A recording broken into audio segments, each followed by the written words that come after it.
In the film 2016, I advanced what seemed to be a kind of outlandish theory about Obama, that Obama had imbibed the anti-colonial philosophy of his dad, Barack Obama Sr. And this anti-colonialism shapes Obama's worldview and helps us to predict what Obama is going to do. It not only explains what he is doing, but it allows us to foretell and anticipate things that he's going to do. In the film, we made some fairly specific predictions about Obama, and this is not a bad time to review those predictions and see if they have in fact come true.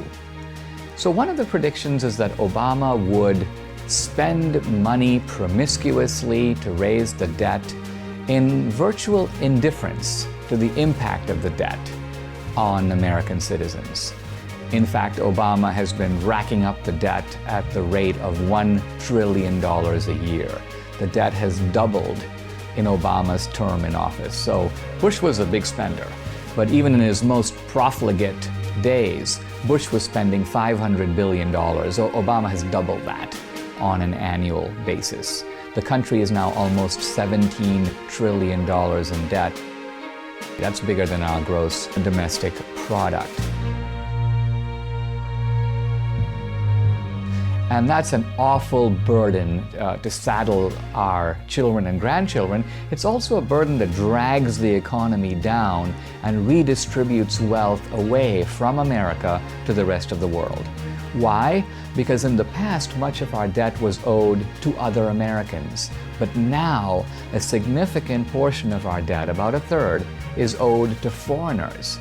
Our debt is owed to Kuwaitis and Saudis and Chinese. And so when we incur debt and have to pay it back, and at some point you have to pay, this is a transfer of hundreds of billions, in fact trillions of dollars, out of the United States and to other countries.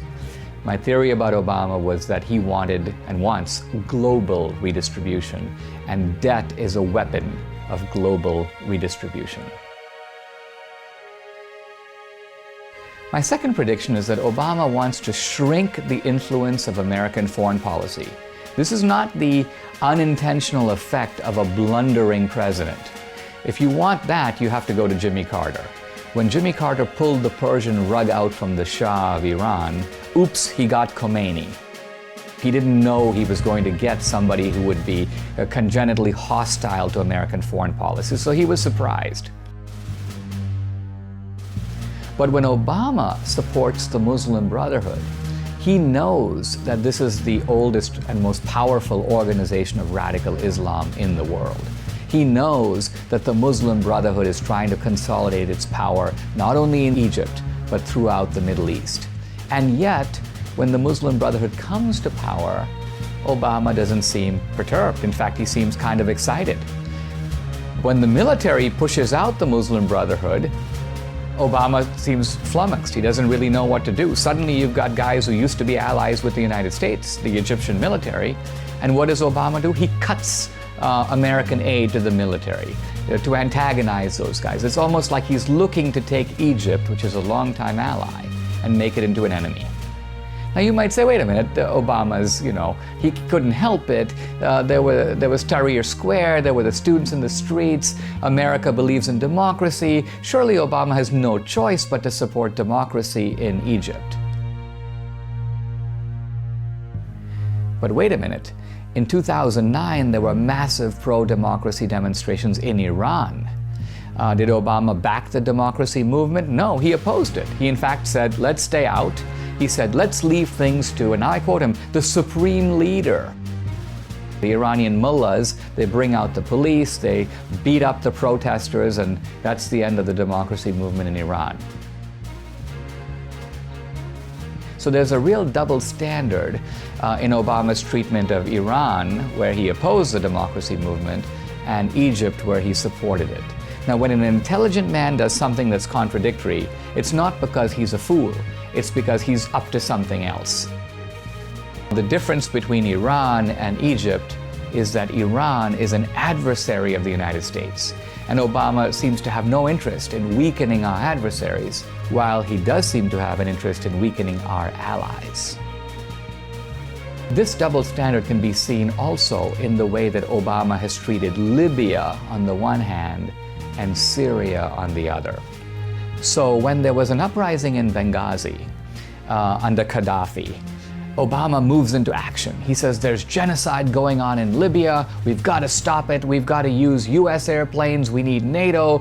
We essentially need to bomb Gaddafi into oblivion. We've got to get rid of the regime. And we did, using a massive display of military force. Now, how many people were killed in Libya by Gaddafi in this action that Obama calls genocide? It turns out approximately 250. Meanwhile, in Syria, over the past 2 years, there has been going on a real genocide in which there's a civil uprising against Assad, the dictator. Assad has been using chemical weapons and brutal force in the face of the world watching. And there have been people screaming for intervention. Obama has flatly refused. Not just tens of thousands, but hundreds of thousands of people have been killed in Syria. No intervention. Now, finally, Obama says, well, all right, we're going to work to stop chemical weapons in Syria. And even though we're stopping the chemical weapons, we're doing nothing to remove Assad from power. So the question then becomes again, why the double standard? Why intervene in Libya to stop, you may say, mini genocide, while not intervening to stop big genocide in Syria? Well, there's a simple answer to that. Gaddafi, the former dictator of Libya, was doing business with the United States. Now, I wouldn't say Gaddafi was an ally. He was actually a bad boy in the 70s and 80s. But after the invasion of Iraq, Gaddafi shaped up. He was outing terrorists. He helped to out the Pakistani AQ Khan. He was paying reparations to the families who were victims of terrorism. He paid reparations to the victims of the Lockerbie bombing. Gaddafi was behaving himself, and we got rid of him. Meanwhile, Assad is our deadly enemy. In fact, Assad is allied with the mullahs of Iran. Assad and Iran have been working together to undermine US influence in the region. So if you were trying to find a consistent way to predict what Obama's doing in the Middle East, it's very simple. He's been undermining our allies, and he's been allowing our adversaries to remain in power. This is precisely what we predicted that he would do, and this is precisely what he is doing.